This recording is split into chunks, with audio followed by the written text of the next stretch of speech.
Bonjour. J'espère que vous allez bien et bienvenue pour le numéro 72 de Conquest. Avec les enfants du chaos, Voilà. les chaos spawn, on verra aussi les cultes généstellaires. T'aimes bien les généstellaires toi. Les intercepteurs Stormwrack. Hack c'est H, Storm c'est tempête, tempête de H. H de tempête. Ouais. Oh, bref. On va chercher. Les chaos spawn. Donc les enfants du chaos hein, tout simplement. Il y a eu beaucoup de variantes avant d'être en métal. Je sais pas si tu te souviens de mes anciens en métal tout moche qui manquaient des têtes. Là, je les avais eu en occasion sur eBay. Que c'était une galère à coller. Ouais, en métal c'était chiant qu'il manquait des têtes. Je verrai comment essayer de les revendre.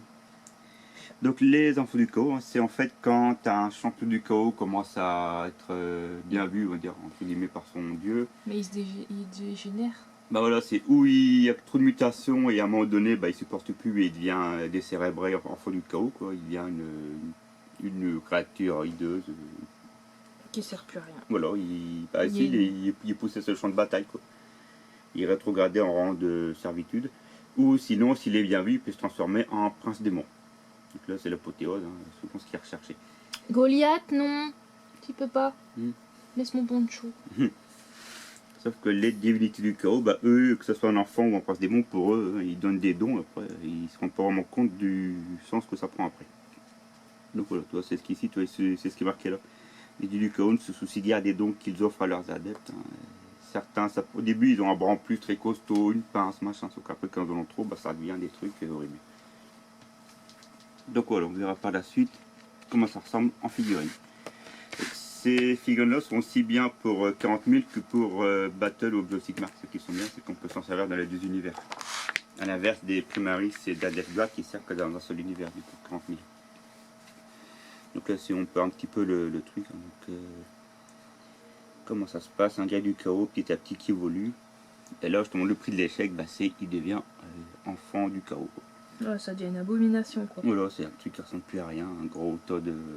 Mais du coup, il perd sa conscience. Ah oui, il devient totalement décérébré, il n'a plus de conscience de ce qu'il est. C'est pour ça qu'il peut très bien être un grand chef d'armée. Et une fois que c'est devenu un enfant du chaos, il est rétrogradé en rang d'esclave de son armée. En fait, il sert de chacun. Des fois, il est limite poussé avec des pics sur le champ de bataille parce qu'il bouffe tout n'importe quoi. Aussi bien ses anciens collègues, on va dire, que ses ennemis. Donc là, c'est deux exemples hein, qu'ils ont fait pour la Death Guard. Le Plague Marine, celui qui s'appelait avant comme ça est devenu comme ça. Celui qui s'appelait... il ne sait même pas pourquoi ils sont nés, ni quelle... En fait, c'est deux Death Guard qui sont devenus enfants du chaos. En gros, c'est ça le truc. Donc on verra les multiples possibilités qu'on a avec le kit, parce que c'est vrai qu'on a beaucoup de possibilités avec ce kit. Ensuite, les cultes généstellaires.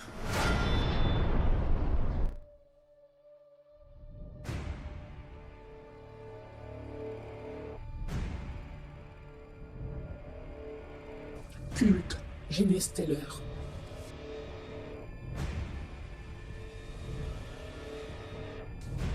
Depuis le confin obscur et les rues sombres, les cultes généstellaires émergent, unis par leur vénération de puissances étranges, nées dans les étoiles, et se développent dans les recoins cachés de l'Impérium. Il existe 4 cultes. Le culte de l'empereur à 4 bras. C'est un culte rusé et patient qui émerge des profondeurs sous les planètes. Le culte de la griffe rouillée. Des survivalistes qui prospèrent dans les décharges à ciel ouvert. Le culte de la ruche. Il infiltre les forces de l'Astrum Mitrarium. Le culte du rouage lamé. C'est un culte basé sur les mondes forges qui fusionnent humains, xénos et machines. Tapis dans les tréfonds de nombreux mondes apparemment loyaux, les cultes généstellaires attendent de répandre leur corruption jusqu'au jour où ils seront assez nombreux pour se lever et renverser les dirigeants impériaux. Les cultes apparaissent lorsqu'un généstellaire tyrannide implante une portion de son propre organisme. Les humains contaminés donnent naissance à d'étranges créatures hybrides. La première génération est visiblement alien, mais à mesure que l'infection se répand, les suivantes sont capables de passer pour des humains et de propager l'influence du culte. La tâche des cultes généstellaires consiste à préparer le monde à une invasion tyrannide en privant la planète de ses défenses, avant que la flotte ruche n'arrive pour consumer tout ce qu'il reste, y compris le culte lui-même. Les Génestelleurs se tapissent souvent sur des épaves à la dérive et les baies de déchargement des vaisseaux. Leur but n'est pas de tuer, mais de contaminer leurs victimes. Les Génestelleurs arrivent sur la planète et se cachent. Le premier à infecter une forme de vie indigène devient le patriarche. La première génération sont des hybrides de première génération. Les hybrides de première génération sont nés de créatures indigènes infectées. Ils sont appelés acolytes. Deuxième génération. Les hybrides de deuxième génération sont aussi appelés acolytes. Ils semblent un peu moins aliens que ceux de la première génération. Troisième génération. Ils sont appelés néophytes. Certains de ces hybrides peuvent passer pour des humains quand on les voit de loin, ou quand leurs mutations sont dissimulées par des vêtements. La quatrième génération passe pour des humains bien plus facilement que ceux de la troisième, et peuvent même infiltrer la société impériale. Cinquième génération. Les hybrides de cinquième génération sont des Génestelleurs pure souche, bien que totalement xénos, leurs parents les considèrent comme magnifiques. Les croisements. Pour engendrer chaque nouvelle génération, il faut des humains dotés du fléau Génestelleur. Frères de couvent. Les membres de l'Astra Mitrarium infectés par ce fléau sont des frères de couvent. Chefs de culte. Dans toutes les générations, des chefs apparaissent, puis de puissants psychers jusqu'à de brillants stratagèmes. L'approche tyrannide déclenche le soulèvement. Le culte Génestelleur attaque lorsque sa flotte ruche approche, tout opposant est impitoyablement éliminé. En cas d'attaque avant l'arrivée de la flotte ruche, les cultes se dressera et ripostera contre ses assaillants, impériaux ou extraterrestres. Le patriarche Génestelleur sort de son repère, accompagné de ses chefs militaires et spirituels du culte. Ses ennemis seront bientôt noyés sous une vague de mutants, munis d'armes d'improvisés. Les enfants des astres arrivent enfin. À nous la gloire. Les Génestelleurs sont des bioformes aliens perfides et effroyablement intelligents. Ils sont très indépendants, capables de survivre seuls pendant des siècles. Toutefois, bien qu'ils en aient toute une portée, ils sont liés par un Gelst qui leur donne un but. Découvert l'une des lunes d'Igmag, bien avant que la flotte ruche Behemoth s'introduise dans l'Imperium, on crut d'abord que ces bêtes étaient une espèce tout à fait distincte des hordes grouillantes de tyrannides. Il fallut que l'ordre Xénos conduise des investigations poussées pour que l'on comprenne la vérité. Le Génestelleur était une créature d'avant-garde des flottes ruches en approche. Et la souche d'Imag n'est qu'un exemple parmi tant d'autres des formes qu'il pouvait prendre. Les Génestelleurs sont transportés de planète en planète, comme un virus, passent d'hôte à l'autre, à son insu.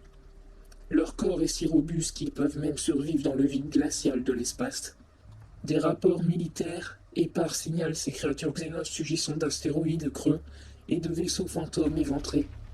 Les infections Génestelleurs les plus sévères trouvent leur origine dans les Space Hulk, d'immenses navires dérivant dans la galaxie au gré des marées éthériques. Ces Behemoths sont infestés par des milliers de Génestelleurs, le plus souvent de petites couvées de Génestelleurs voyagent clandestinement à bord de vaisseaux, des armadas infinies de l'humanité, capables de se replier pour se cacher dans les faux plafonds et la tuyauterie. Ils entrent dans un état d'hibernation jusqu'à ce qu'ils arrivent en un lieu où ils pourront semer de nouvelles graines de destruction. Nombreux sont les supercargos qui livrent ce frais mortel. La fécondité et la vitesse de propagation des puces Strange Génestelleurs sont horribles, infectant des générations d'impériaux avant de passer à l'attaque. Chaque nouvelle nichée a l'air plus humaine que la précédente. Le génogerme Xénos semblant se diluer, mais la bête à l'intérieur reste inchangée. À l'apogée du cycle du fléau, les cauchemars aliens renaissent. Quand un Genesteller atteint un monde mûr pour l'infection, il va se tapir dans un coin sombre d'une zone peuplée, afin de répandre son infâme influence. Comme le reste de son engeance, né de vide, le Genesteller est doué d'une patience inhumaine, subsistant avec un peu de nourriture et attendant des décennies si nécessaire, avant de passer à l'action. Une fois assuré de pouvoir enlever des victimes sans être repéré, il commencera à les kidnapper pour leur implanter son fléau alien et en faire des hôtes involontaires d'une nouvelle génération d'horreurs. Un culte peut naître d'un simple organisme. Si un Genesteller rejoint un monde inhabité, il se cachera immédiatement et ne sortira que lors des nuits les plus noires. Les victimes des pièges silencieux du Genesteller ne sont pas taillées en pièces comme pour être consommées plus tard. Comme la plupart des proies des tyrannides, mais asservies par son regard hypnotique, la créature leur injecte ensuite une portion de sa biomasse avec son nouveau positeur, un procédé appelé le baiser du Genesteller. Le parasitisme consécutif altère leur corps jusqu'à être totalement souillé par le Xenos.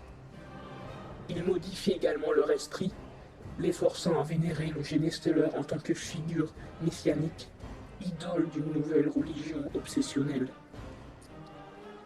Chaque fois qu'un Genesteller contamine une victime, il s'ensuit une horrible naissance. Les hybrides ainsi engendrés sont des formes aussi variées qu'hideuses. Certains traits sont assez répandus comme les crânes bulbeux et les crocs pointus, une paire de membres supplémentaires pourvus de griffes acérées, une queue tronquée et une peau violacée et marbrée. Ces hybrides forment la première génération. Les hybrides de première génération se reproduisent avec les cultistes fraîchement hypnotisés, qui procréent à leur tour, donnant naissance à la deuxième génération. Ces nouvelles créatures sont voûtées, non pas comme un vieillard ou un infirme, mais comme des ressorts comprimés qui menacent de sauter. Elles peuvent avoir 5 voire 6 membres, mais leurs yeux et leurs bouches sont comme ceux de leurs parents humains, et peuvent se faire comprendre en bas gothique. Bien que leur esprit soit toujours aussi étranger et indéchiffrable, les hybrides de deuxième génération sont assez fins pour comprendre la société haute. Certains sont même mis au travail au sein des confréries industrielles du culte. Leur force et leur robustesse leur permettent de manier les outils de minage et les explosifs beaucoup plus efficacement qu'un agent humain. Les cycles passant, la progéniture hybride présente de moins en moins de mutations. La troisième génération se caractérise par un dos droit. De loin, les spécimens ont l'air humain, mais quand on les regarde de près, on voit une tête éstriée, une peau molle et parfois même un membre vestigial caché sous les vêtements. Lorsque l'on arrive à la 4e génération, les rejetons du culte semblent parfaitement humains et peuvent usurper les positions influentes pour favoriser le désigne du culte. Des chefs à l'autorité surnaturelle émergent au sein de la hiérarchie secrète, des démagogues et des mages psychiques dont la rhétorique enflamme la colonie. Les cultistes de 4e génération peuvent se reproduire entre eux. Ils ne donnent pas naissance à des humains purs, mais à des purs restreints Genesteller, aussi étrangers que leurs progéniteurs originels. Les parents de ces créatures de 5e génération ne les voient pas comme des changelins qu'ils sont réellement, mais comme des nourrissons doux et innocents. Ils font tout pour les protéger, quitte à se sacrifier si nécessaire. Dès lors, l'emprise du fléau sur la lignée est totale. Le Genesteller au cœur du culte, nommé le Patriarche, a un contrôle inné sur chacun de ses serviteurs, toutes générations confondues. Le Patriarche les unifie en une seule conscience, un Genest appelé Bloodmind. C'est une conscience partagée qui fait du culte une organisation aussi solidaire et loyale, que lui confère une force et une vitesse surnaturelle au combat, et qui cherche à zapper la vertu spirituelle de l'humanité. Ce genre de culte propose prospérer longtemps dans les coins sombres de l'Imperium. Lorsqu'ils se soulèvent en une rébellion verte, ils peuvent renverser les défenses d'une planète en quelques heures. Les cultistes de la Grande Insurrection se sont préparés toute leur vie au vu du jour de la conquête ultime. Les générations sont élevées en secret, chaque cycle portant les fruits répugnants. Les infectés propagent le fléau, y compris chez leurs enfants, qui en contaminent d'autres encore. Tel un virus, ils se reproduisent de manière exponentielle, leurs noms se multipliant jusqu'à ce que les maîtres du sous-monde soient assez forts pour s'emparer de la planète hôte. Si les dernières générations de chaque cycle ont un aspect humain, elles restent des xénos. Leur allégance va aux organismes qui renvoient le flux génestellaire de leur planète, aux hybrides de leur vengeance, cachés. Leur patriarche inhumain, venu des étoiles et accroupi au centre d'une toile d'influence qui s'étend jusqu'à couvrir le monde entier. Chaque âme du culte obéit aveuglement cette créature repoussante et donnera volontiers sa vie pour le sauver.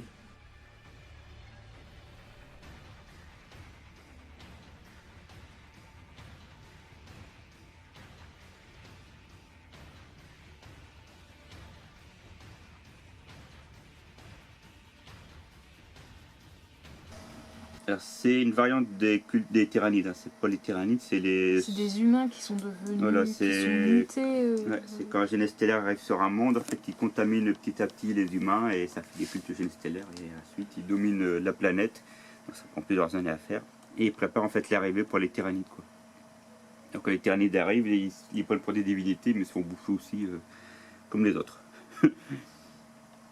Et souvent ils parlent de l'empereur à quatre bras, en fait, le patriarche. C'est Goliath qui fait le tour. Donc les cultes génestellaires, on a dans le jeu Kill Team, on a justement quand ils ont ressorti les cultes génestellaires. Justement le patriarche qu'on avait dans la boîte. Donc en gros, le truc qui arrive, toi, un génestellaire qui arrive, le premier qui contamine, il devient le patriarche, puis après il y a tout le cycle, quoi. Donc c'est la première génération, la deuxième, etc. Et puis après il y a les tyrannides qui arrivent. Bien sûr, ils font ça dans l'ombre pour ne pas être aperçus. Ici, donc, le patriarche, donc le génestellaire alpha en fait, hein, en quelque sorte. Ici on peut avoir des abhumains, donc des génestellaires qui ressemblent de plus en plus aux humains, quoi. Donc, ils ont quelques signes qui les trahissent, mais après ils se font passer par des humains et ils intègrent la hautosphère, on va dire, les hauts rangs, tout ça pour mieux préparer le terrain, quoi. On peut avoir un chef, un genre d'assassin, des troupes, un genre d'alchimiste, je crois. Puis après des génestellaires, les tout petits là. C'est les golettes qui sont en dessous du divan. Ici une autre galerie. Et des aberrants, des hybrides. Hein. Donc, là, souvent ils ont des hybrides de niveau première génération, deuxième, etc. Donc, les génestellaires les pures souches. On voit petit à petit l'évolution. Donc là ils sont plus ou moins humains, toi. Ouais, leur peau elle change de Voilà, couleur. ils sont plus humains, ils ont 4 bras, deux bras, oui, bien sûr, ils ont 4 bras. 2 bras, la tête normale, alors que là, toi, ils ont un bras en plus, normalement, aussi. Ou bien ils ont une tête très avancée comme les génestellaires. Donc plus les générations avancent, plus elles sont là des humains, ils peuvent se faire passer justement tel quel. Ensuite, l'intercepteur Stormhawk. Tout à l'heure, c'était l'autre qu'on voyait. On voyait le Stormhaven. Merci à Gogo. Je vais passer à la télé. Ma biscotte. Tu présentes? Je les mets côte à côte. Vas-y, présente.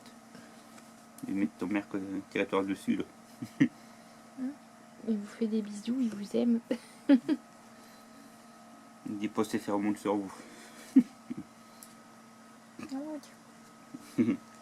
Exactement, celui du 71 et 72, pour voir la différence. C'est le même kit hein, pour les deux, et après on fait la variante. Là, il y a un truc blindé en fait devant. D'accord. Celui doit aller peut-être plus en hauteur, peut-être du coup, peut-être un peu blindé. Hop, on va voir ici. La figurine, il faut monter. Par rapport à C'est la même photo. non, pas tout à fait le même. Non, mais c'est là. Ah oui, mais là c'est le dessin, là c'est c'est- la figurine. Là c'est le figurine, là c'était le dessin. Il faut voir comparé à l'autre, hein. Du coup il y a la vitre et la petite variante, quoi. Les ailes sont un peu plus penchées. Déployé. Ouais. Donc les deux variantes, et c'est le même kit hein, qu'il faut pour les deux. Un petit kit. Et ensuite donc le chaos spawn, donc les enfants du chaos. Donc ici, alors ils ont deux variantes, hein. Eux ils montent ces deux-là, mais après on est libre en fait de faire les variantes qu'on veut. Ces deux socles, je crois que c'est de 40, ils sont de 40 ceux-là. Et voici du coup ici les deux grappes proprement dit. Et je vais peut-être retirer le bouquin en dessous. Ouais, parce qu'on voit Ouais. après. Comme ça, après.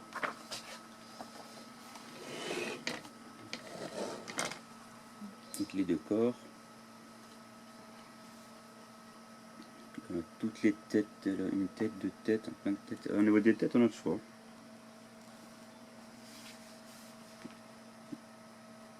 Et c'est un kit qui date de 2007. Il est assez vieux. Ouais, punaise.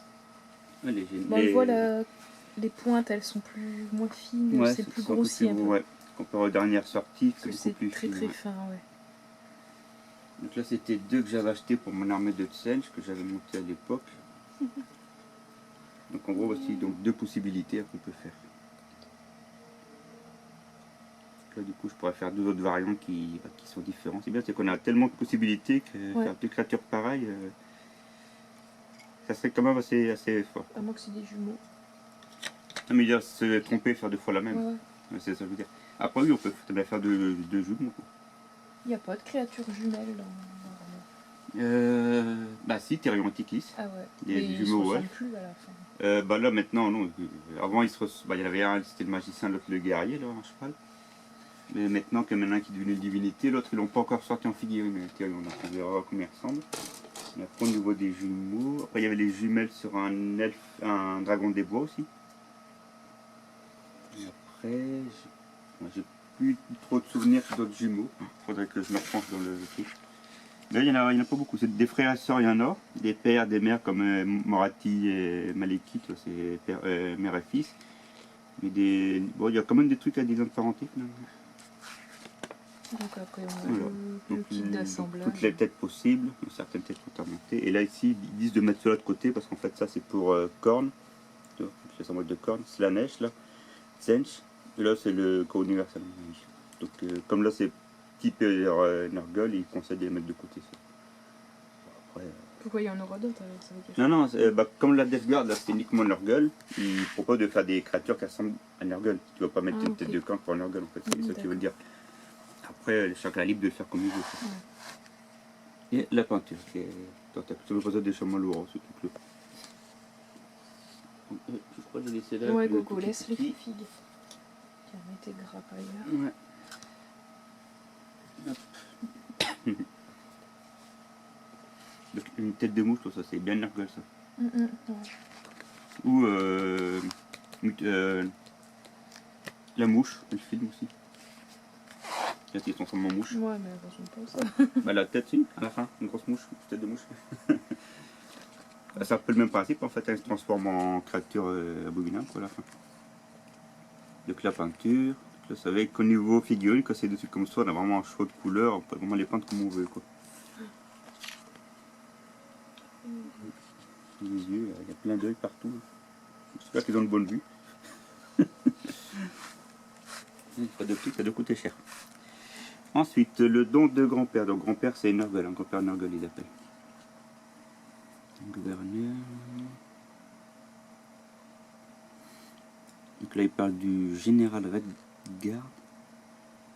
Gouverneur Tarch et son fait conseiller général ont été premières victimes de la peste. À mon avis ils ont rejoint le type de Nurgle alors. Ici là c'est ceux qui ont été transformés ou autres. Donc un rituel ici.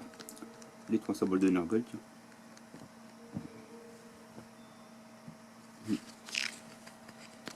Donc c'est la mission 55, c'est là. Donc l'Espagne, enfin les enfants du chaos, le kit coûte 35 € à Games Workshop. Donc là on l'a eu pour 10 €. On fait une économie de presque 25 €. Quoi.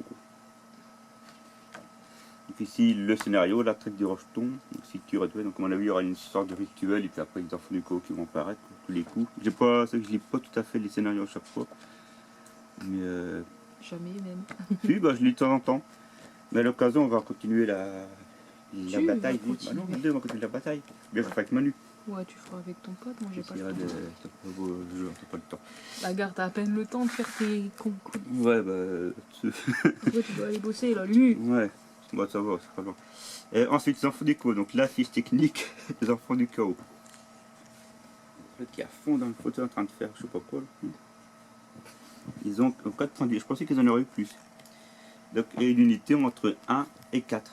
Ça, c'est bien, du coup, je crois même en mettre 4. Donc, ils griffent, Zorbi. Ça fait gourou. Goliath. Ils attention plus pas la papa aussi. Il y a un... Il aime pas Nergal, lui, c'est quoi alors? Ouais, il veut les manger, il veut les manger. Bon, bah voilà, c'est Gogotuki, l'enfant du chaos, hein, le petit monstre. Il mute en plus, il perd tous ses poils. Ouais, il se transforme. Ouais. Bon, tu permets, Goliath qu'on finisse, Allez, il reste une page. Bon. Nous avons un incident technique, Goliath ne veut pas qu'on Je vais porter finisse l'attention sur lui. la dernière page. Donc ensuite, le Donc 60, pour le prochain numéro, le 73, avec il deux y pots de aura- peinture. Donc du Sunlight de Mortal, comme celui-là. Et le Nurgolroth pour faire des Ouais, effets. très bien cette couleur. Ah, Les tu l'as deux. déjà utilisé. Oui, j'en ai C'est là déjà aussi. Celui-là, j'ai déjà utilisé pour mes yeux. Ah, ok. Ouais. Il n'y a pas les yeux qu'elle a sur sa tête, hein, mais les yeux qu'on a plus en 3D. Je précise. Non, je m'amuse à peindre mes yeux avec cette couleur. Voilà, tu n'as pas l'air bon. Et ensuite, donc dans le 74, le Taliman. En fait, c'est quelqu'un qui compte, quoi, il se le registre, il tire tous les registres. Donc, au niveau Death Guard, c'est la dernière figurine qu'on aura pour la Death Guard, en fait, en Conquest, celle-là. Après le 74, les 4 qui suivent, c'est le Char Primaris. D'accord. Et les 2 derniers, c'est le gros décor à la fin. Donc, il reste plus que 6 numéros, en fait, après. Donc le char et les décors et on aura fini Conquest. Donc, quand on aura tout fini, on montrera une vue d'ensemble de la série complète. Non pas. Et dans 10-15 ans, on ne les montrera pas. S'ils sont pas. Jamais. Voilà. Et les gens auront oublié d'ici là. Donc voilà ce qui complétait du coup le Conquest 72. C'est bon? Ouais, c'est bon, là, on a 72. Enfin, les autres quand on aura 73. Hein, je ne dis pas que. Au revoir. Voilà, j'espère bien, que ça Gogo. vous aura plu. On vous dit à bientôt pour le prochain numéro avec Gogo. Salut!